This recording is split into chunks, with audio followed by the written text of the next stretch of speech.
a massive Manhattan-sized object hurtling into our solar system from deep space. Officially, it's just the third interstellar visitor ever recorded, but its nearly perfect alignment with the planetary plane is triggering alarms among planetary defense experts. Harvard's Avi Loeb claims this isn't just another cosmic pebble. He warns the final time for action is here before a potential disaster creeps in unseen. So what is 3I/Atlas really doing here, and why are some scientists worried enough to press governments into vigilance right now? The alert first pinged in the early hours of July 1st, 2025. Deep in Chile's Rio Hurtado Valley, the Atlas Survey Telescope picked up a moving dot that wasn't in any catalog. The system flagged it as fast, bright, and, most unusually, traveling along the same flat plane as the planets. Within minutes, the Atlas team shifted into overdrive. Slack channels and WhatsApp threads lit up as astronomers scrambled to confirm the find. Archival images from mid-June were pulled, cross-checked, and measured against the new data. The numbers didn't add up to any known comet or asteroid. The object's speed and trajectory pointed to a visitor from beyond the sun's grasp, a true interstellar interloper. Word spread quickly through the global watch lists. The Minor Planet Center received the alert before sunrise. By noon, observatories from Hawaii to South Africa had joined the verification effort. Early calculations suggested a body up to 10 kilometers wide, about the size of Manhattan, making it not only the third interstellar object ever spotted, but by far the largest. For context, 1I/Oumuamua in 2017 was barely a few hundred meters across, and 2I/Borisov a little over a kilometer. This new object, tentatively labeled 3I/Atlas, was in a league of its own. Media outlets seized on the discovery almost instantly. Headlines called it a cosmic skyscraper, a rogue city barreling through the solar system. The phrase, Manhattan-sized, echoed across newsrooms and social media feeds. Astronomers fielded a barrage of questions. Was it dangerous? Was it natural? Why was it moving so precisely along the planetary plane? The Atlas team, still running on adrenaline, cautioned that more data was needed, but even veteran scientists admitted they had never seen anything quite like this. Within 24 hours, 3I/Atlas had gone from an anonymous speck in a Chilean sky to the focus of global scrutiny. The world's telescopes locked on, hungry for answers. In the background, planetary defense networks quietly raised their alert levels. For the first time since the days of Oumuamua, the boundaries of the solar system felt suddenly, unnervingly porous. Orbital analysts pored over the early data, searching for a pattern that might explain the newcomer's path. The numbers stood out immediately. 3I/Atlas was moving on a hyperbolic course, with an orbital eccentricity measured at 6.1, far above the threshold for any object bound to the Sun. Its incoming speed, about 58 kilometers per second relative to the Sun, left no doubt about its interstellar origin. But what drew the most attention was its approach angle. Unlike the previous interstellar visitors, which swept in from steep, off-kilter paths, 3I/Atlas was gliding through the solar system at just 5 degrees above the ecliptic, the same flat plane where the planets orbit. This alignment is not what astronomers expect from random interstellar debris. Under basic models, an object ejected from another star system should arrive from any direction, with only a tiny chance, well under 1%, of matching the solar system's disk so closely. Some simulation work suggests that, after accounting for how surveys like Atlas and Pan-STARRS focus their searches near the ecliptic, the odds of finding such a well-aligned object rise to a few percent. Still, the rarity stands out, especially when compared to 1I/Oumuamua's 33-degree tilt and 2I/Borisov's 44-degree angle. Only 3I/Atlas traces a path so nearly parallel to the planetary orbits, albeit in retrograde, moving opposite the planet's direction. These figures, eccentricity 6.1, hyperbolic excess velocity near 58 kilometers per second, and a 5-degree inclination, became the focus of intense debate. Was this a statistical fluke, a product of how telescopes scan the sky, or something more deliberate? The question was left open, but the alignment gave scientists a concrete, objective metric to puzzle over. It provided a baseline for all further investigations into whether 3/Atlas is simply an oddball comet or a sign of something stranger passing through the solar system. Spectrographs at the European Southern Observatory and Keck began gathering light from 3/Atlas just days after its discovery. Instead of the classic cometary signature, a bright tail streaming away from the sun, astronomers noticed something ODD. The brightest part of the coma glowed forward toward the sun, a pattern that defied standard models of how ice and dust vaporize in sunlight. This forward-facing glow became a puzzle in itself, but the real surprise came from the chemical fingerprints hidden in the light. Teams using the VLT's X-shooter and UVES instruments homed in on specific wavelengths, searching for familiar elements. Nickel lines stood out sharply, with emission levels more than 3 times above the background noise, while iron, usually abundant in comet dust, remained undetectable. The nickel-to-iron ratio was far higher than anything normally seen in solar system comets, echoing some of the strangest readings ever recorded, but on a much larger scale. Laboratory models suggest that at the distances where these observations were made, only certain nickel compounds, like volatile carbonyls or organometallic complexes, could release nickel atoms so efficiently at such low temperatures. Traditional mineral grains, the kind that make up most comet nuclei, simply don't let go of their metals this easily. The data pointed to a mechanism that doesn't fit the standard playbook, raising questions about the parent material and the processes at work inside 3/Atlas. For planetary scientists, these findings didn't settle the debate about the object's nature, but they did force a rethink. If 3/Atlas was just another comet, it was breaking the rules in ways that demanded careful, skeptical attention. On October 2, 2025, as 3/Atlas swept past Mars, NASA's Mars Reconnaissance Orbiter turned its high-resolution camera toward the interstellar object. The hope was simple: capture the clearest images ever taken of a visitor from beyond the sun's reach. But as the days ticked by, the promised images never appeared. NASA's Public Affairs Office cited routine review procedures, a data backlog, and the timing of a partial government shutdown as reasons for the delay. The official line was that all data must be vetted for planetary protection and mission integrity before release. That explanation satisfied few people. Astronomers who had been tracking 3/Atlas from Earth pressed for even a single frame. On social media, speculation ran wild. Some accused NASA of dragging its feet, while others wondered aloud if the images revealed something unexpected. Avi Loeb, never shy about institutional caution, questioned whether the delay was simply bureaucratic or a sign that the images were under classified review. The Mars flyby was the closest any spacecraft had ever come to an interstellar object. With no public images, the data gap became a flashpoint for frustration and suspicion. Scientists pointed out that previous Mars Reconnaissance Orbiter images of comets and asteroids were released within days, not weeks.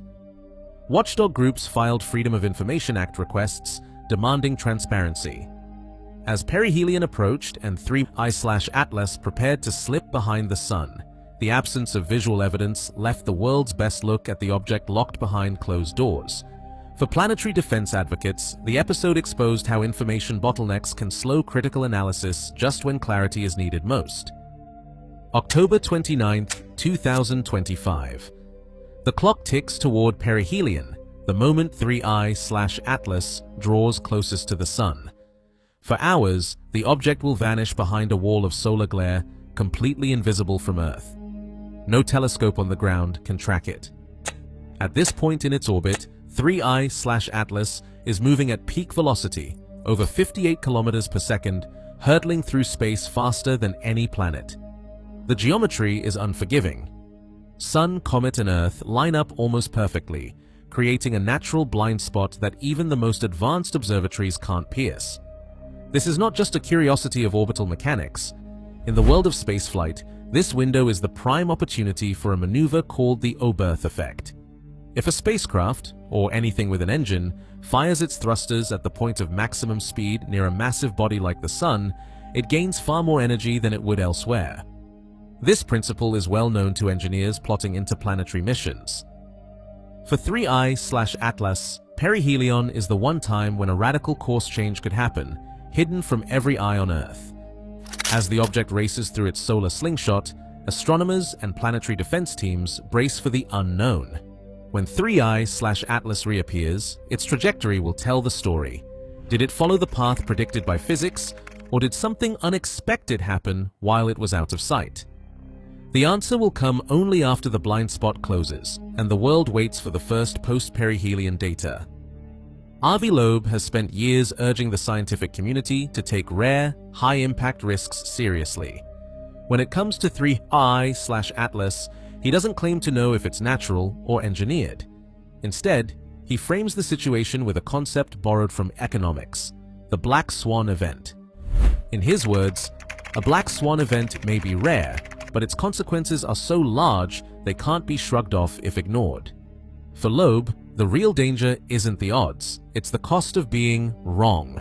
He points out that if 3I/Atlas reappears from behind the sun on a new heading, the question is no longer academic. That outcome could upend assumptions not just in astronomy, but in policy and finance. The scale of the object, measured in kilometers, not meters, only sharpens his argument. Loeb puts his own estimate on the table: a 4 out of 10 on the scale between natural and technological. In his view, that means probably natural, but strange enough that active global monitoring is warranted. The lesson, he argues, is not to panic, but to prepare. Unlikely events with world-changing consequences demand vigilance, not dismissal. For Loeb, the responsible move is to watch every step, keep contingency plans ready, and treat uncertainty with respect. 3 key checkpoints now define the global watch on 3I/Atlas. First comes the moment of truth after perihelion. In early December 2025, astronomers will search for the object as it reappears from behind the sun. Ephemeris projections show it should emerge into view at about 1.8 astronomical units from Earth, roughly 270 million kilometers out. This reappearance is more than routine. If 3I/Atlas is found where orbital models predict, confidence in its natural status grows. But even a small deviation could set off urgent reviews by planetary defense teams. The next milestone arrives December 19, 2025. On that date, 3I/Atlas makes its closest approach to Earth, still at a safe distance but ideally positioned for intensive observation.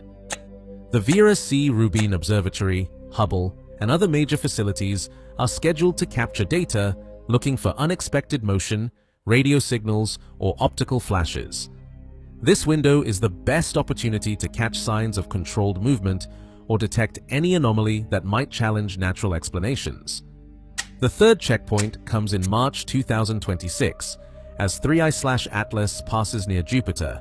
Current models predict a flyby at about 0.78 astronomical units from the giant planet. While not a close call by planetary standards, this encounter lets scientists test for gravitational deflection and monitor for any trajectory change. Each of these dates serves as a concrete milestone, clear, measurable moments when the world will know if 3I/Atlas continues to play by the rules of nature or if something new is at work. If an advanced civilization set its sights on our solar system, Jupiter would be the logical beachhead. Ganymede, Jupiter's largest moon, offers a compelling combination of scale and resources. With a diameter of 5,268 kilometers, it's even bigger than Mercury. Its surface gravity is just 14% of Earth's, making it easy to land and launch heavy equipment. Beneath a thick shell of water ice, up to 200 kilometers deep, lies a subsurface ocean holding more water than all of Earth's seas combined. That water can be split into hydrogen and oxygen, providing both fuel and the building blocks for life support. Ganymede is also unique among moons. It has its own magnetic field, offering a measure of protection from Jupiter's intense radiation belts. But the strategic value of Jupiter's system doesn't end there. Locked in the planet's orbit are the Trojan asteroids, tens of thousands of bodies clustered at stable points ahead of and behind Jupiter. These swarms contain a mix of carbon-rich, silicate, and metallic objects, with billions of tons of iron and nickel scattered among them.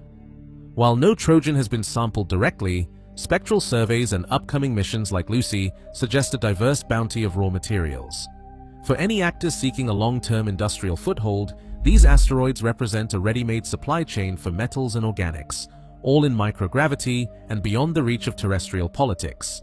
From a strategic perspective, establishing operations on Ganymede or among the Trojans would provide access to propellant, metals, and a stable platform for expansion, outward to Saturn, inward to Mars, or wherever opportunity arises. In planetary science circles, this isn't just idle speculation. It's a scenario grounded in the cold logic of resource availability and orbital mechanics. The question isn't whether Jupiter's system is valuable, it's why, if you could choose anywhere, you'd choose to start there.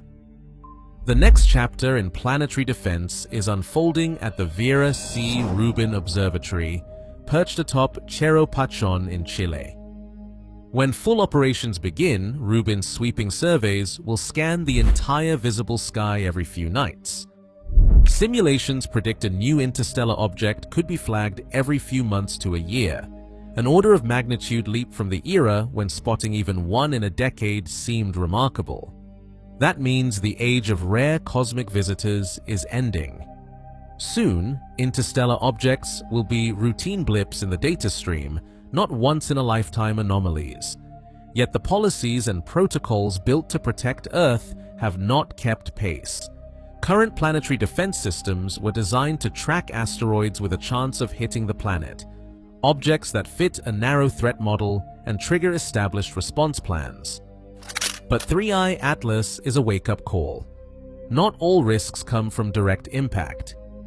There is no global framework for rapid investigation of an interstellar object that behaves oddly, or for coordinated action if evidence hints at something artificial, even when there's no collision threat.